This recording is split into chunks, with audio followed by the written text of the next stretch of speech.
And I think that's what Haggerty is getting at. The more we go towards this, hey, my car, my future car is going to resemble this, is going to resemble a phone. The more my car is going to resemble this on wheels, the more it is important to preserve our history, whether it's a tuner, whether it's a lowrider, whether it's a classic, whether it's an off-road vehicle, whether it's Lewis and he's talking about square body trucks from the 80s. Or Yeah, I mean, it's a big Ferrari deal. from a movie. Or for, yeah. I'm sorry, that car's still a little touchy with me. Which one was that on the list? The Ferrari FF on this year's list? The car from Ferris Bueller's Day Off that's on the National Registry. Okay, yeah. They have a National Registry, a car that's documented by Congress as something so famous. It's not even a real car. I mean, that it's a movie prop is what that car was. Yeah. Right. Company that did the those kid cars was forced out of business when the movie came out. That car is kind of folklore with a curse. It has traveled both sides of the pond before the current owner now owns it, who doesn't even have possession of it because it's off now with the registry. And I don't think he ever took possession of it at his house. I had no idea. I didn't know the story. I didn't know the full story behind that car. I can talk to you for hours and hours and hours on that car. So you said there's a curse behind it. What's the story there? Okay. After Ferris Bueller's Day Off was filmed, there were two cars used in the movie. Somebody will give me a phone call tomorrow if I'm slightly off on all this, because I got paid to learn this history. 3 cars were used in the movie. The one that's used in the opening scene is the car that sold at RM or Christie's or whoever just a few years ago. That car was a stage prop. It was a mule. It didn't move. There was no motor in it. Sure. The car that went out the back window that we all watched get destroyed was literally destroyed. To the best of my knowledge, back when we were doing the restoration and doing all this research, that car still doesn't exist. It basically went to a crusher or scrap or whatever afterwards.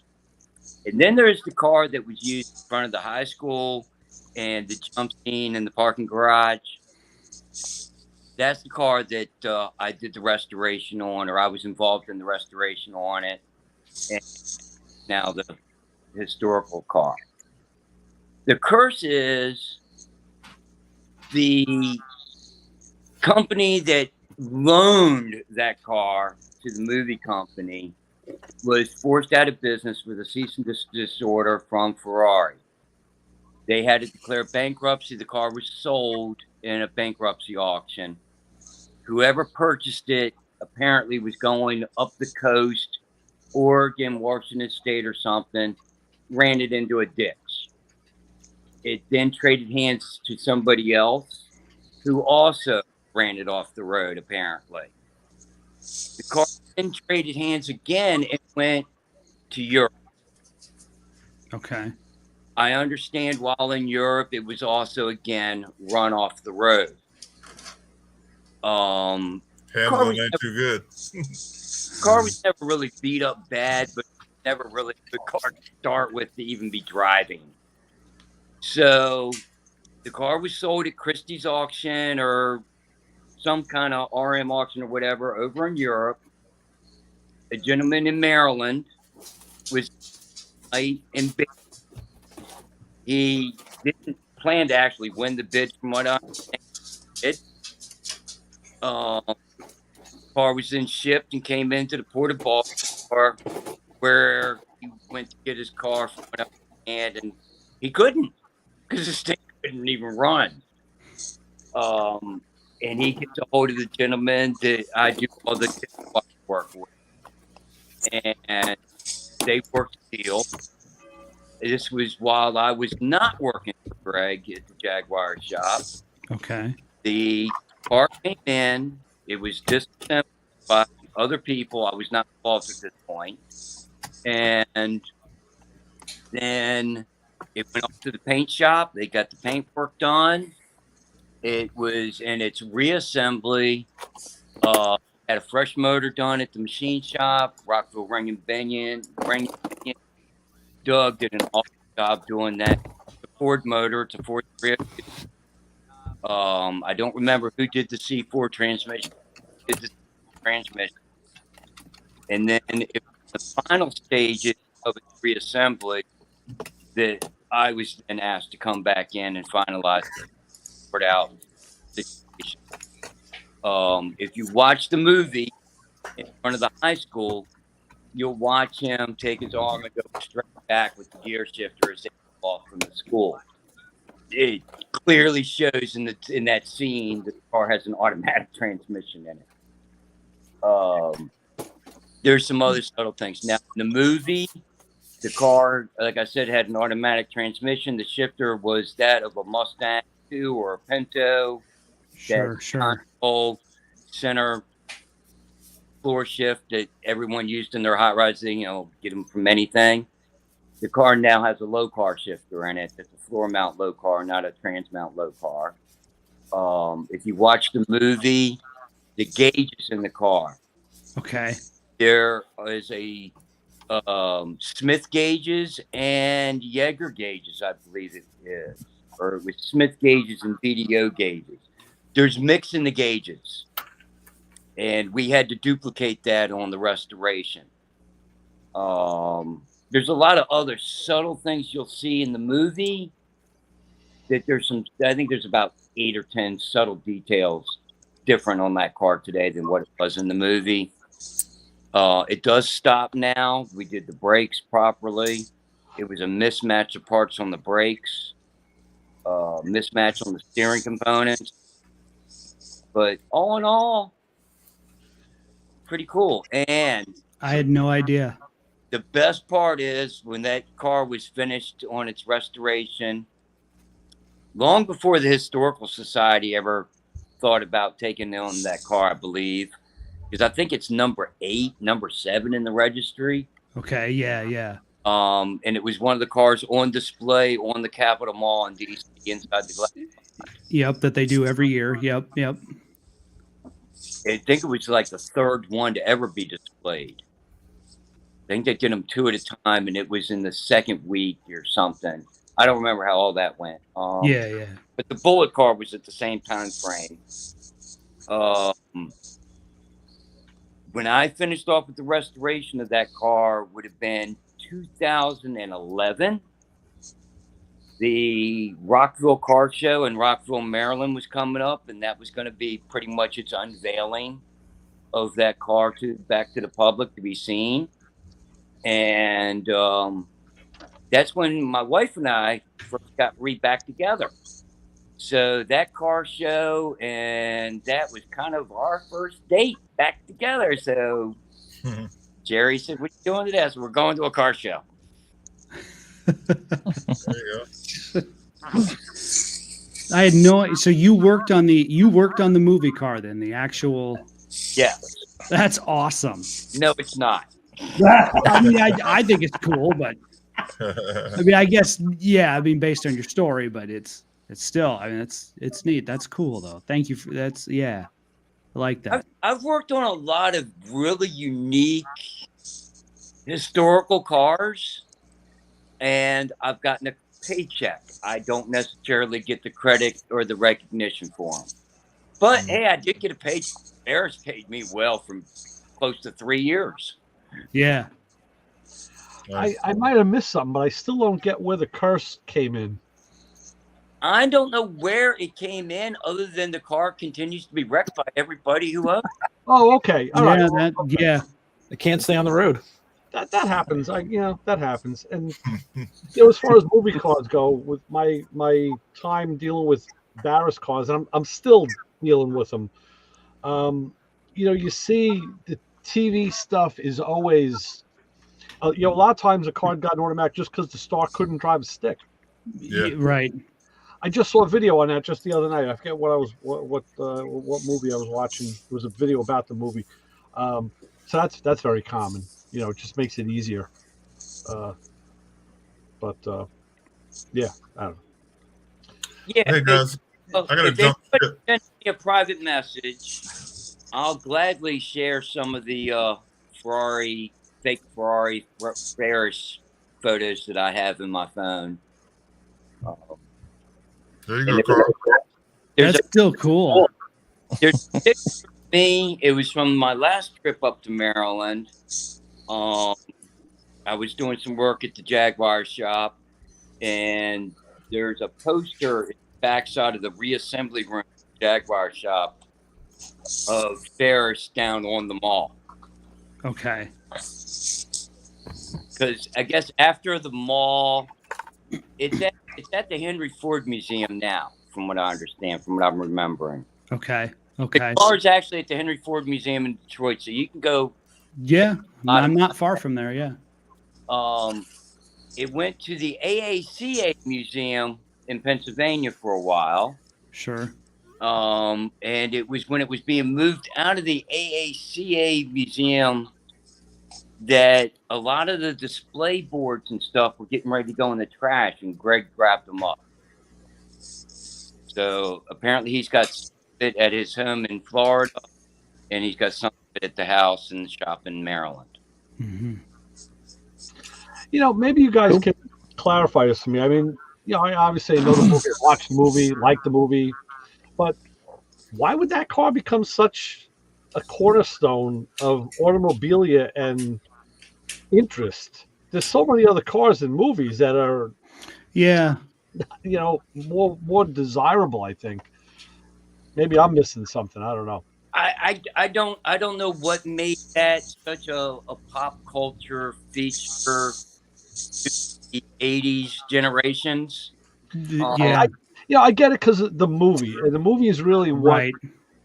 I get that. I definitely get that. Look, I just watched the there's a channel I watched. The guy does like 20 things wrong with whatever movie he's doing in like 20 minutes or less. He's and it's really funny. And I just watched it on Superbad, which was a movie that my older daughter watched growing up. But Yeah. I actually did watch it once or twice. So, I get how pop culture kind of, comes in and a generation embraces the movie, the characters in it, and the clothes, and the car. But the car was kind of like an ancillary component in that movie. It was, it was a movie about friends. The car was certainly had a thread in there, but it wasn't like we were talking about Bullet. Right. Yeah. I think it's Wasn't the a main aspect, character. I think it's the aspect of the teenager stealing the Ferrari, Yeah, like stealing it from the dad. that I think that's what made it kind of the icon of the movie. Is The whole sub thread of that was it was the son's relationship with his father, and how Yeah. Right. everybody's appalled, and now it's like, what are you gonna do? How are we gonna hide? How are we gonna fix it? And after a while, when he kicks it and sends out the window, it was like, I'm done with this. Let him get mad at me. I don't give a shit. So that was really what that was about, and. They had to throw stuff out the window, so it might as well be a Ferrari. I think it was characteristically done well for the father. That would be the kind of car a guy like him would own and never, look at the tenths of the miles, because God forbid you drive a car that's supposed to be driven. Right. Right. So I get all that. But I don't know. I still own. Yeah, I don't know. Maybe that's just. It taught us all that putting the car in reverse doesn't take miles off. It doesn't work.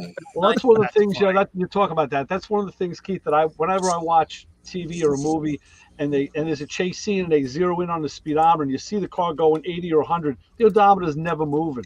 Yeah. I notice that every single time. Yeah. But if you take the cable out and put a drill on it and go backwards, it will go backwards. I did that. anyone Yeah, wants to see some photos. that works. That works. Yeah, that works.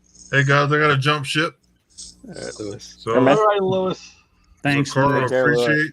appreciate you every time you come on. You're always the adult in the room. Yeah. That's not saying much, Lewis. You can hear the I guess the edited version of this on Sunday if Carl is up for it. on Motor Mouth Radio because Can- we're not gonna Well, have and, really the latitude.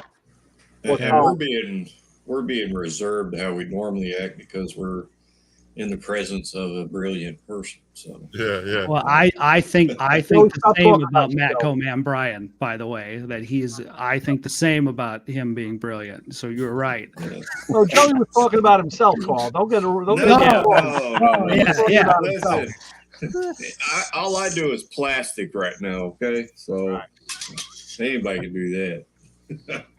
All right, guys. Hey, have a safe week. Carl, your family, bro. You can come on anytime. Thank you, Lewis. Truly my pleasure. Truly my pleasure. Thanks for inviting me. All right, you guys stay warm this week, and I'll see you next week. All right, Sounds Lewis. good. See you, man. Yeah, Lewis, Yep. watch out for that storm coming in tomorrow night. Oh yeah, I'm looking. Yeah. Hey, I gotta drop also, only because it's getting way past my bedtime. Carl, I gotta say this. I love you. I think you're great. I've been on your website a few times. You and I need to sit down and have a conversation about electric vehicles and the self-driving cars, because so much of what you were saying was focusing on the technology, but not on all the other problems that go along with all this stuff. Particularly, you happen to say, and you were saying one thing during when you were talking about this, was that we didn't know that this was going to happen. Me and a few other people who know how lithium batteries work knew right away when it got cold, this stuff was not going to work. We knew it, but everybody else just kind of ignored that. Oh no, you're a denier. You're a climate denier. You can't say any of that stuff. Well, and you may have been a denier, but you weren't a money guy, and that's who was saying it was going to work. Because But the reason why that was done was because of this. There you go. Put this in your pocket, and we don't say a word. That'll Just like your insulate everything. grandfather. So Brian, you headed out to Davos or what? What? You headed out to Davos for the World Economic Forum? All right. Take care. Go on, Jim. Yeah. Yep. Good night, Jim. Good night, guys. I'm gonna take off also here, but to Jim, and I don't know if Jim is still on. That is the disconnect in the automotive industry between what the industry is doing and guys like Jim, right? Guys like Jim who are more maybe on the front lines of this stuff, who can say, hey, I don't think this is going to work, or these are the issues and challenges we're seeing. There's a disconnect between that and what the industry is doing. And so Jim is absolutely right. There's, industry people like me may not have been able to foresee the problem, but other people who have more experience in the field, who are down working with certain components or certain aspects of it every day, absolutely they don't. So Jim, you're 100% spot on. Ray, this weekend, I have my nephew's, he's turning 1 this weekend. We're having his birthday party this weekend. Can I take a rain check on Motormouth Radio, and can we do it literally any other time? Yeah, of course, because if I ask before Saturday, it don't work. So I expected this. Case in point. Case in point. But I had a blast last time I was on, and obviously, so yeah. Ray, I'll color in my beard. I'll get a little further back from the screen, and I'll go in as Carl. I'll practice on my speeching technique, but I'll color in, and I'll just go a little further back, and we'll put right in, and I'll just pretend I'm Carl. You have to wear a snap-on ball cap, though. You do. They'll burn his head. But Carl, before you take off, I didn't get to listen to everything because I was over on my own live stream and I had to get it shut down before I could come in here. But I listened to the last bit, and then your link you shared in the private chat, I've got that bookmarked. So I just wanted to say thank you. You've opened some eyes, so I appreciate it. Thank you, guys. Yeah, likewise, absolutely.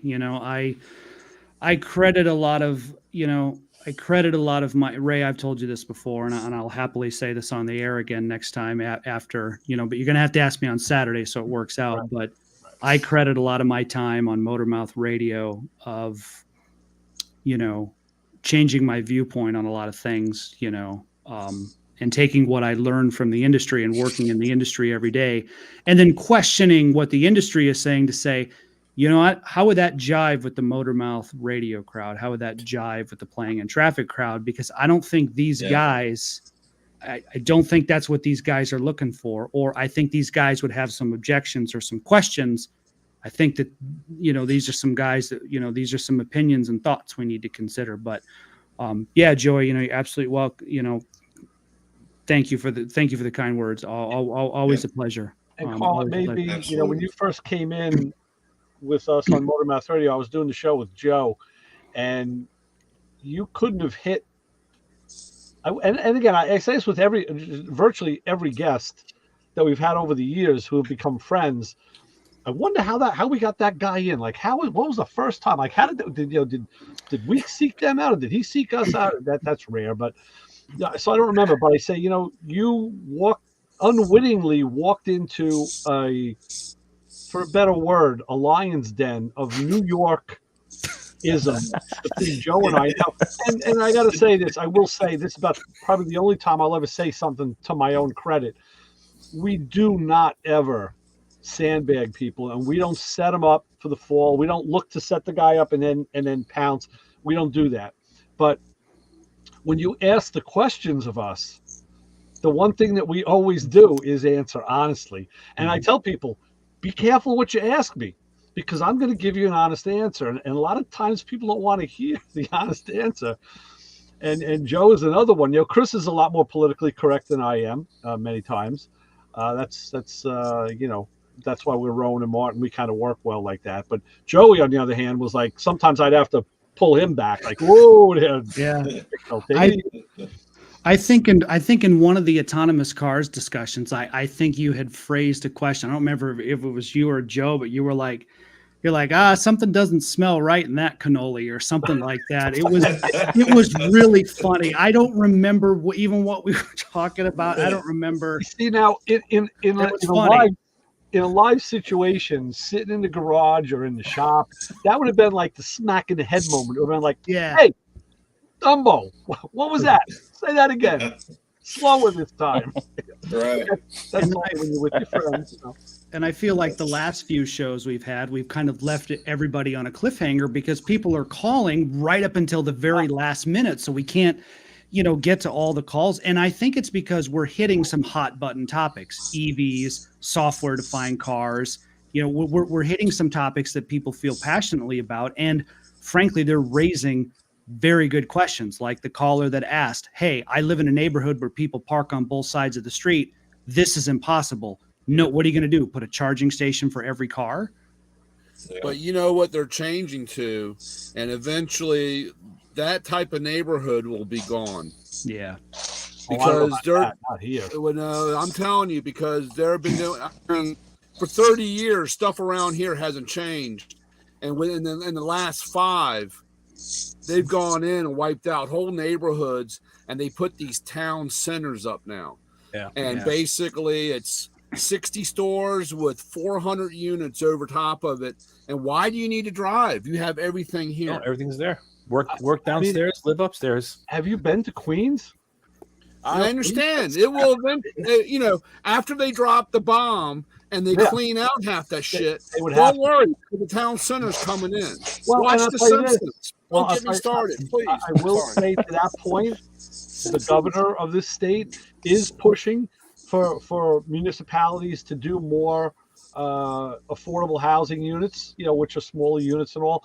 But still, you know, yeah, that's a whole nother topic for another day. But Carl, to your point, you know, we've had this trend recently where we get those calls at the last quarter of the show, and it's been like that for a while. The person that broke it was Brian, because when Brian came in with me when Chris was away last month, the whole show was just like call after call after call. It was like the old days. That's how we used to do it. And how did I start that, Ray? How did I start it? I said, let's get this going. Call now. And they did. We're taking over. It was beautiful because I'll show you the logbooks. I have them all here next to me. That's the way it used to be. And then we got to this late show trend, which is it's it mystifies me, and it's kind of like I've actually told some people, listen, if you want to get a point across, if you want to talk about something, call earlier. And there's certain people whose call I won't even pick up if it's like 12:50 or 12:51 because they can't say hello in 9 minutes, let alone get a point across. So unfortunately, those guys. I have to let that one go. So I'll know now if I ever call you and you don't answer, I know what's up. Oh yeah, well, there's a lot of reasons for that, Joe. That's Joey.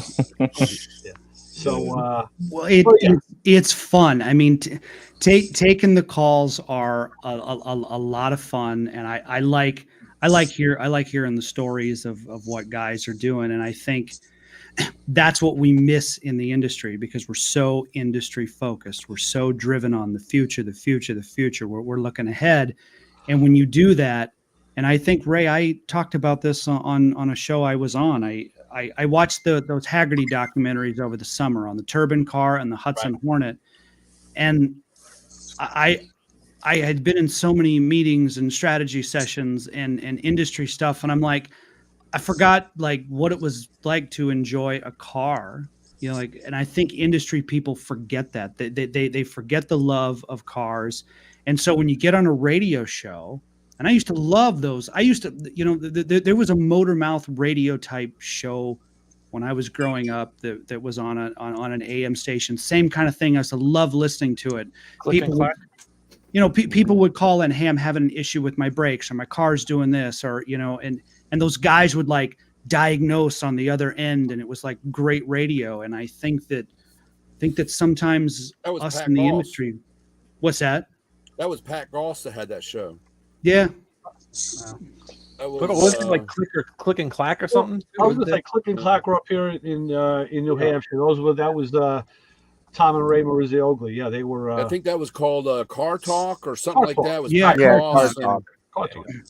Yeah, that was syndicated. He was one of the first snake oil grabbers, man. He hooked on to snake oil and took it for a ride, and that guy, I had a lot of run-ins with him. Not only were they syndicated, but they were, if you listened enough, you'd see that they were formatted.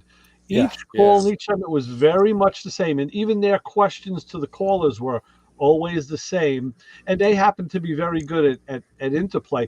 There's a lot of times Chris and I would go, just going back years ago, we'd go out to a show and people would ask, I had people ask us, hey, are you those two guys from Boston? Or are you the two guys like from New Hampshire? I'd say, do we sound like we're from Boston? Like, no, we laugh that much. Yeah, I'd say, but thank you for the compliment because we listen to them and we love those guys. They had that they brought a comedic entity to it and the wit to it that other car shows just never had, and that's kind of what we've been likened to. And it is true, we do kind of do that. That's we'll cut up each other more and more so than we'll ever cut up anybody else. But it's it kind of makes for fun listening, I guess, because it's you're not just going to hear the same old stale thing. You're gonna like, what are we going to hear next? I take Chris always gives you a hard time, and he gave you a hard time for that project car hauling it in boxes and parts. So it's Chris is like, what are you, crazy, Ray? And then he's trying to get me to side with him. He's like, Carl, listen. Okay. If would you do this? Would you take a car? And you know how Chris is animated. I love it. He's like, Ray, you are nuts. You need to have your head examined. And that's not even my car. It's not even my project. I was just along for the ride. Yeah. He's like, Carl, would you do this? And then I'm like, okay, I got to be diplomatic. So then I give like an answer. I'm like, well, the car culture and the hobby and the Haggerty and this, that, and the other. And I give like some kind of, and then Chris is like, yeah, but don't you think Ray is crazy? See, that's why I've always told people, like I tell them myself, I said, listen, if you get asked a question like that, just answer it. Just go with the one-word answer. Just succinct, like right to the point. Show what side you're on, like draw the line. And then I guarantee the conversation is going to go another way because now you get to disarm and defend. And it's that whole trip that you did, that is crazy. That is crazy to haul a car out in. But if But then we're all crazy. Then we're all crazy for being. We're all crazy for loving cars. And I told you, we're going back in March again. We have the third part planned already, because the guy has painted the hood and he's painted the internal trim. And instead of shipping it, we're flying into Indianapolis, renting a Tahoe, driving to this guy's house, which is like about 40 minutes away, loading the Tahoe, and then driving the parts back home. But we're stopping in Youngstown, Ohio to see Lewis and Tyler, and we want to, and we're going to go to Summit and go to that damn truck stop that we missed. Again, it's like I said before, it's all about the road trip. It's just the friendship and camaraderie and the time on the road, and you're throwing in car stuff that you love, and that's it. I mean, now I'm lucky I have the time to do it. So damn, I'm doing it before I can't. Right. Yeah. And I'll be seeing you there in Youngstown, and I think it's March. We don't have a date yet that we're coming out, but I'll let everybody know. We just got to pick a date. Yeah. I'm waiting. My buddy, it's his project. It's his trip. I'm really the, his tag along. So he's guiding the ship on this. When I'm sure we'll have a couple of dates off to pick from, and then after that, I'm going to turn around, and drive down to North Carolina for my daughter's wedding in April. So, all right, bang, boom. Yeah, you mentioned cannoli earlier. Cannolis. My cousin Dave, he's a real. I mean, he sounds just like he's a freaking Dago or something. But he came around. He's like, said, "Man, you're swelling up like a tick," And I said, "Well, I've been quitting smoking, so I've been eating a lot of glazed donuts and spiked cannolis and drinking my coffee, and it's making me swell up." He's like, "Well, you got any hinges left on the kitchen?" I'm like, "No, they're gone too." Yep. And I have, man. I've been freaking eating everything, because when you quit cold turkey, it's what you go through. Yeah. Hey, listen. Yeah. In the long run, you'll be better. It's probably easier to lose weight than it is to deal with depreciated lung capacity. Yeah, exactly. I'm about to become a member of that Pella. I think it's Pella or whatever they call that walking treadmill. Oh, yeah. Peloton. Yeah. I'm thinking, man, I hope I get a hot chick on the screen. Yeah. AI chick. Yeah. Hey, Brian, where's the tool show? Is that coming up? What? The tool show? Is there a tool show coming up? In February, and we got 6 weeks. Where are you guys going to be? Is Florida. Orlando? Florida. Yep, I'll be down for. I'm just going down for 3 days, I think. I should have been in Florida this Monday, Tuesday. I should have come back yesterday, but the trip, as fast as the trip came up and I committed, then it kind of things changed, turned around and changed, and now we didn't go. So damn, I missed on that one. Yeah. Things happen fast in the big city. Yeah, we got 6 weeks, I think. 6 weeks. We were going to drive down, but we're flying down 3 days, I guess, and fly back. There's not that much to do in Florida. I mean, that's our biggest problem. It's Disney. You got, but I mean, it is nice. They rent out. I mean, they rent out Universal. We have Universal one night just to ourselves. I mean, it's nice. That's cool. It's cool and everything. But there's so many of us. I mean, how many people? There's not too many places big enough to have everybody. So you'll be in Orlando then. So we either do Florida or Vegas. Let me tell you. Let me remind you about this place. There's a guy that the guy whose shop I work for. He's partnered with this guy through the AutoZeum project that I was part of. Teaser. It's Desertland. The guy basically bought a mall that's between Disney and the airport. It's on that main road. And he just bought the freaking shopping mall and converted it to his car mecca. Really? Wow. It's cool. I've been there. Desertland.com. You can find it online. He's on social media. He's got huge collections of everything. Yep. And he could probably host a damn tool, the expo. It's cool because they'll have like whatever store it used to be. and it'll have like all old Chryslers in there, and they're all lined up. Well, and- what he does is he took those stores, Keith, and he made a 20s, a 30s, a 40s, Yeah. a 50s. So because he not only collects cars, he collects stuff. So he has scooters, rugs. a million scooters. Well, yeah, but Yeah, rugs and memorabilia. couches and chairs and the stand-up ashtrays and artwork Yeah. and lamps. So he Yeah. decorates those stores totally period correct. Yeah. And you could have a birthday party, any kind of party. You could rent out that store. Do they have go karts in there? There's go karts, arcade. I've Oh. been there like 2 or 3 times. Yeah. Yeah, he's That got. sounds like a place I would want to go to. Well, Yeah, you've- Yeah, that sounds You've cool. seen some of the stuff then that was up here in the Autoseum with us that I got to work on and play with. A lot of the movie cars. The world's longest limousine is down there. Yeah, I haven't seen that yet. That was Yep. sitting right out back from out of the shop. And that's what we were supposed to do, is go down and do a video.